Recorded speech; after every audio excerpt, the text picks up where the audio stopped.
Good morning. Today is Monday, November 29th, and we're bringing you the latest news making headlines to help start your day. This morning, there are new COVID concerns following the detection of the OMICRON variant in South Africa. The U.S. closed its doors to 8 countries in South Africa as holiday travel ramps up. Yeah, CBS 46's Tori Cooper is at the airport with more on the new travel restrictions in today's Morning News Rewind. Yeah, good morning, guys. The White House and the European Union are all now imposing strict new travel restrictions as of today in light of this new Omicron variant that we are learning more about. Now, health experts tell us that this new variant could be more transmissible and possibly resistant to the vaccine. In addition to South Africa, Botswana, Zimbabwe, Namibia, and 4 other South African countries are now all included in the new travel ban restrictions. It's almost definitely here already. Just looking at the number of cases coming off planes this weekend, it's almost a certainty that there have been cases that have gotten into the United States. Former FDA Commissioner Dr. Scott Gottlieb says scientists are working quickly to understand just how dangerous and contagious the new Omicron strain is. Scientists say they haven't found that Omicron is vaccine resistant, at least as of now. If someone who's been infected with Delta is well protected from this and someone who is fully boosted is also well protected from this, that could be a pretty good backstop from this becoming really epidemic in the United States. The threat of Omicron comes as COVID cases in the country are surging amid holiday travel. The hardest hit states with new infections, Michigan, Minnesota, and Wisconsin, increasing the urgency for more vaccinations and booster shots down the road. Whether it's going to be a 3-shot and you're done, or 3 shots and then every once in a while you have to reboost.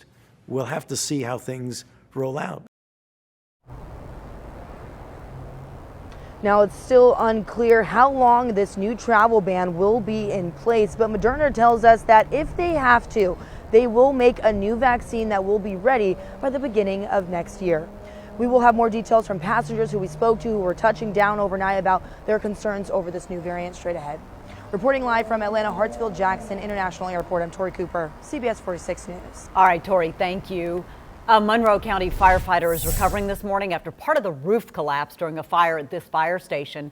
No firefighters were inside when those flames started, and a 911 caller first reported the smoke.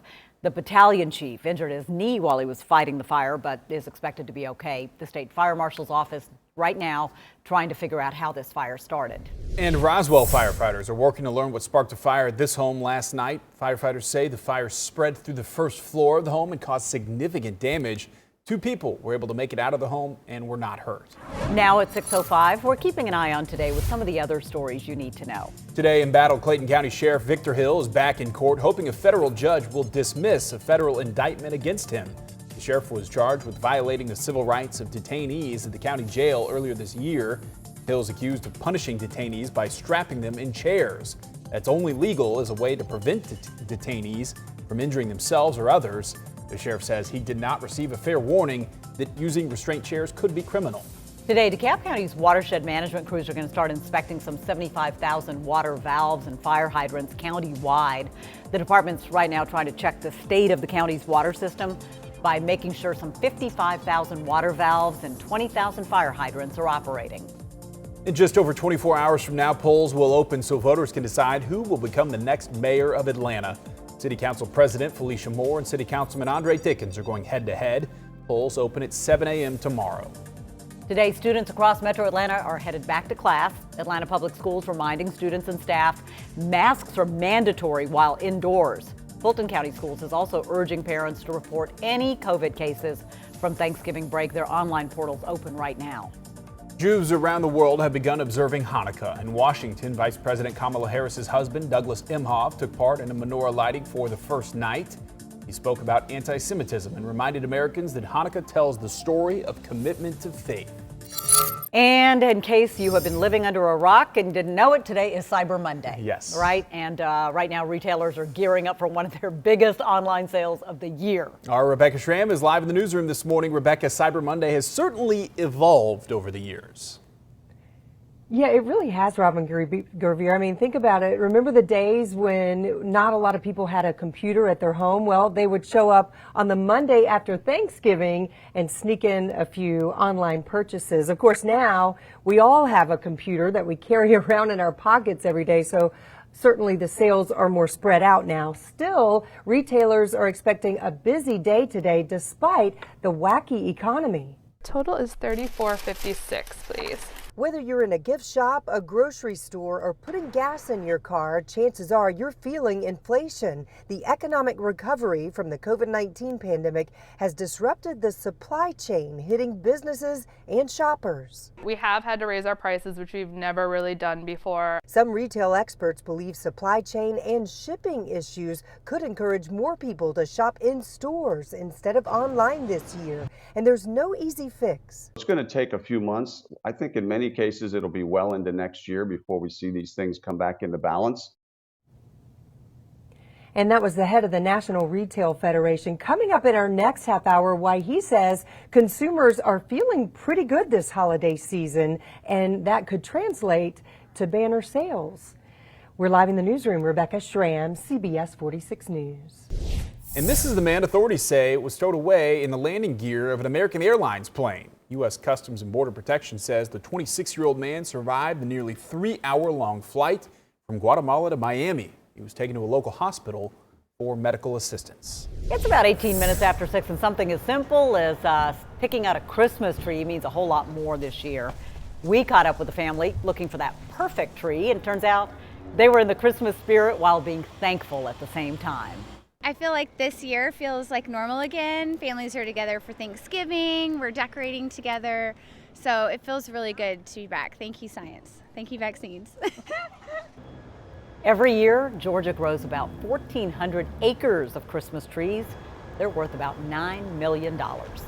If you're searching for that perfect tree, you can head over to the Avalon in Alpharetta. The City of Refuge's Christmas tree sale opened this weekend. You can pick up farm fresh Christmas trees, wreaths, and garlands. All proceeds from sales will benefit the children of City of Refuge, a nonprofit helping families during tough times. Those trees look pretty good, actually. They do look Those really look nice. Very full, symmetrical. I know. Okay, do you like a big fat tree? Do you like a tall skinny tree?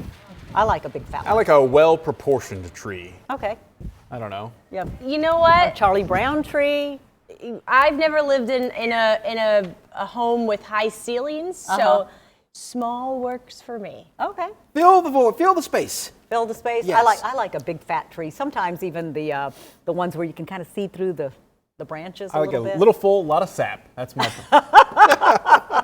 A little full and a lot of sap. A lot of sap. Sounds like me. Full of sap and really full after the Thanksgiving weekend. Oh, goodness. Let's take Sappy. a live look outside, shall we, at all these beautiful, well-proportioned Christmas trees. Aww. This is at Atlantic Station. You can see scenes like this all over Metro Atlanta.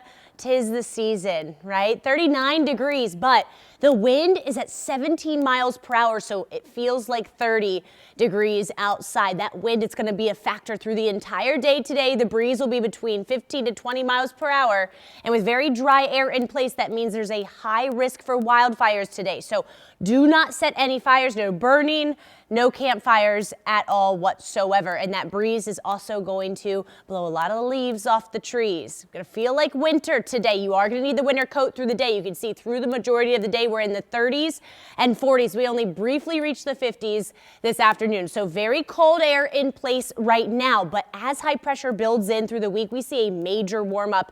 And by Friday, we're sitting at near record high temperatures. Take a look at this. 53 will be the high today. By Thursday, we hit 70 degrees. By Friday, we're in the low 70s, 20 degrees warmer by the end of the week. Checking out our rain chances, very dry through the end of the week. We will see mostly cloudy skies this weekend. We may squeeze out a few showers on Saturday morning, but it's really not until after sunset on Sunday that our next rain system spreads in. So a very quiet week of weather, setting up a perfect tailgating forecast for the SEC Championship. Really mild. Morning lows on Saturday will be in the 50s. So by 10 a.m. it's 59 degrees outside. We may see a shower or two, but it looks mostly dry and really nice through the game. This is perfect tailgating weather. Take advantage of it. Get outside, especially if you're a Georgia fan. Okay, go Dogs. Not only will the days be warmer, the nights will be warmer as well. 40s and even 50s by the end of the week. Overall, a really nice way to start December. Rodney? Yeah, Ella, that's much better than the upper 20s a lot of us were seeing last week, so I can't wait for this weather. You will have to do some wading in DeKalb County. We are in Brookhaven. This is North Druid Hills Road near Buford Highway, where we have a water main break. We also have CBS 46's Ismair Payton, who is at the scene live. Ismair, what can you tell us about what's going on out there right now? Good morning, Ronnie. I can tell you there's a lot of activity out here this morning from the rooftop cam. I'm trying to give you a picture of what's going on here. You can see crews working out here on the road. It's in the right-hand lane. This is at North Druid Hills, just west of Buford Highway. As I make my way out into the roadway here, you can tell that this right lane is completely closed off by crews working here. The water main break is actually spraying water all the way across the road here. So it's definitely a little bit of a hazard for motorists making their way out this morning. I'll keep you updated. That's a quick look from the Cool Ray Road Tracker. Back to you, Rodney. All right, thank you, Ismair. Again, that is North Druid Hills Road, west of Buford Highway, as Ismair is reporting. Also, a new crash, I-20 eastbound at Thornton Road. For those of you leaving Lithia Springs this morning, you'll have to slow down to about 14 miles per hour. Also, if you're leaving Douglasville, going eastbound toward Atlanta. Thanks for watching CBS 46 News. Watch us live wherever you are, on our mobile, on our streaming news app. And you can also watch us on Roku, Apple TV, and Fire TV.